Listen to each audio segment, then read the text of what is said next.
Plusieurs dealers travailleraient dans la cité. Un réseau très bien structuré.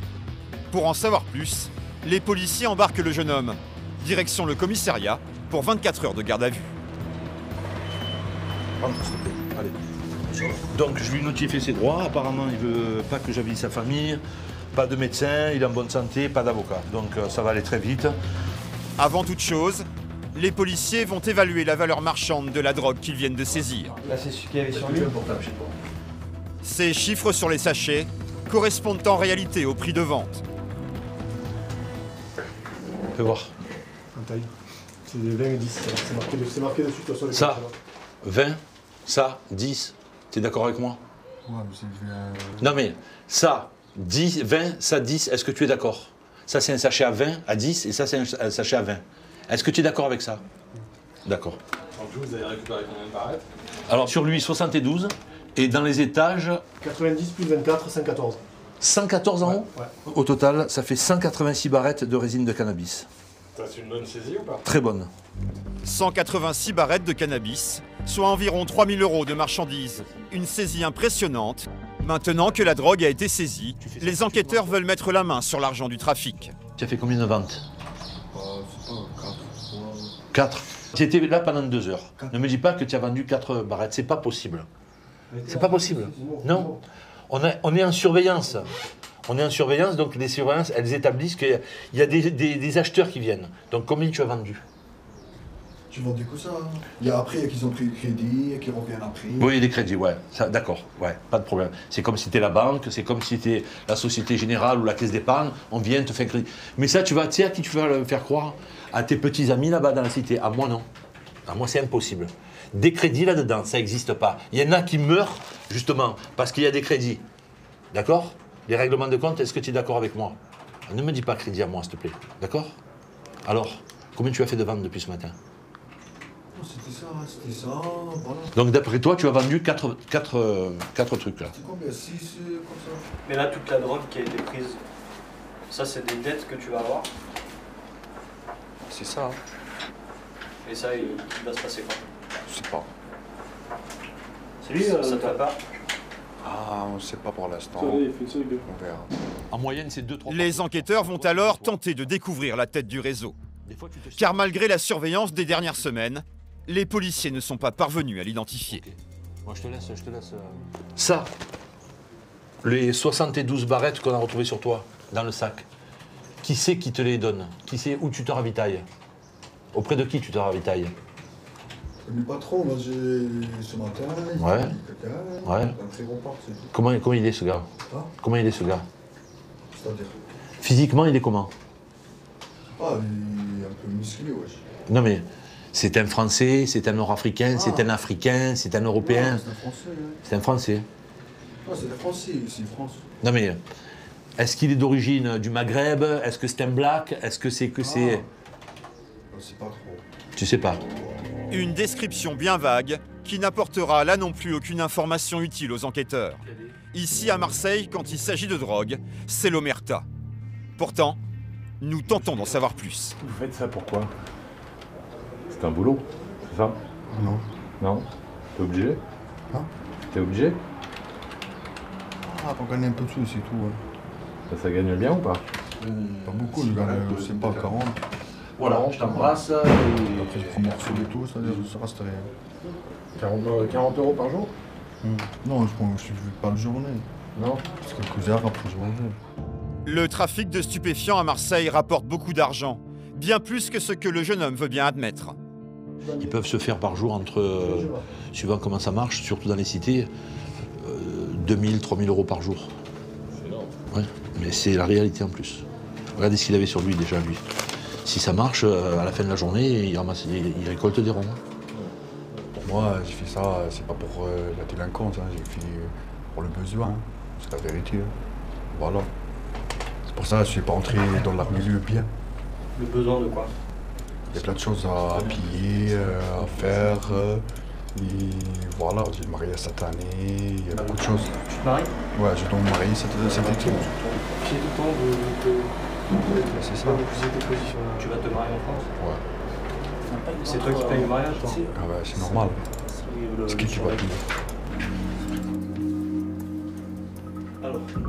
Depuis notre tournage, le dealer a été incarcéré.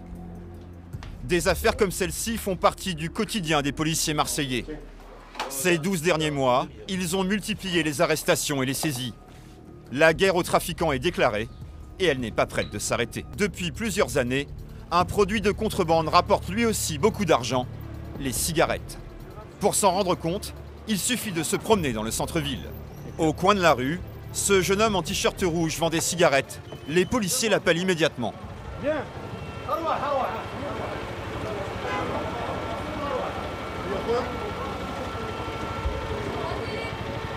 Le jeune homme prétend ne posséder que 2 cartouches.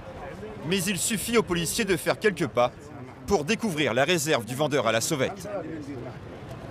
C'est combien de cartouches? Il y en a 2. Tiens, viens. Il n'y en a que 2. T'es sûr qu'il n'y en a que 2? C'est quoi ça? Il n'y en a que 2. Viens. Reste là. Envoie ta pièce d'identité. J'ai pas.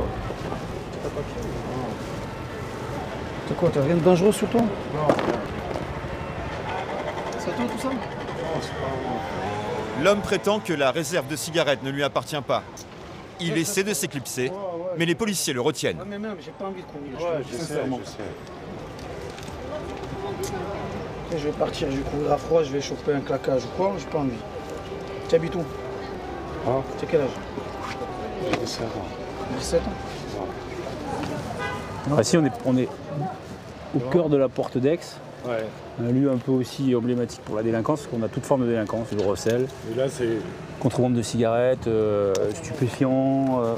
Ce qui commence à être assez agréable pour nous, c'est qu'il y a beaucoup de gens qui commencent à nous aider, à nous renseigner dans le quartier. Je ne peux pas vous dire qui, parce que ça serait compliqué pour eux. Mais on commence à avoir pas mal d'informations, donc ça nous permet aussi ça d'avoir du renseignement, de pouvoir travailler un peu plus en profondeur sur le quartier. Ça, mine de rien, ça fait combien? Ça fait... Moi j'ai plus ça. Quand je t'ai vu, tu avais les 2 cartouches à la main. Ouais, mais j'étais ouais. Tu avais, quand je t'ai vu déjà, tu avais les 2 cartouches à la main, tu dis que c'est pas toi. Ça vaut le coup de passer du temps sur des délits, des petits délits comme ça ou pas? Oui, c'est une forme de délinquance aussi, qui fixe aussi ce trafic et tout ça. Donc pour nous, c'est important de lutter contre ça. Si on te laissait faire, là, dans un mois ou quoi, là, tu vas mettre carrément un magasin ici. Là.